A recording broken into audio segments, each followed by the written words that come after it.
মা বলছি শোনো না, আজকে খাবারটা না খুব সুন্দর হয়েছে। ভালো তো হবেই। 25টা বছর এই চাকরানি কাজ করতে করতে জীবন কয়লা, রান্না তো ভালো হবে।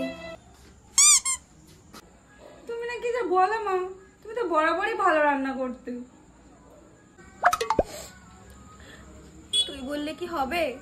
তোর বাবা তো আর কোনোদিনও বললো না যে আমি ভালো রান্না করি।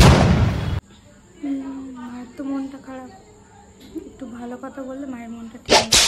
ও মা বলছি শোনো না, ওদের ঘরটা না খুব সুন্দর লাগছে, খুব সুন্দর গুছিয়েছো তুমি। 25টা বছর ধরে তো এই কাজই করে যাচ্ছি মনা, সুন্দর তো লাগবেই, কিন্তু তোর বাবার তো কোনোদিনও লাগেনি, এটাই আমার দুর্ভাগ্য।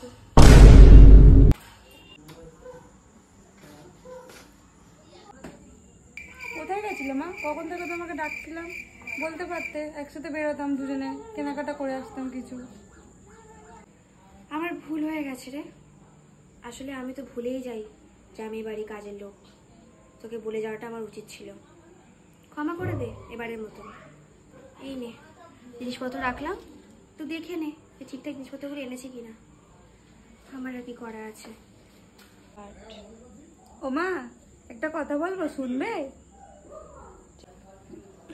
হ্যাঁ তুইও বল, তোর ঠাকুমা শুনেছি, তোর ঠাকুরদার শুনেছি, তোর বাবার শুনছি, আর তোরও শুনবো, তোর ছেলেপুলেকেও বলিস, তাদেরও শুনবো কোন। মাকে সকাল থেকে যাই বলছি তাতেই দেখি ভালো লাগে না।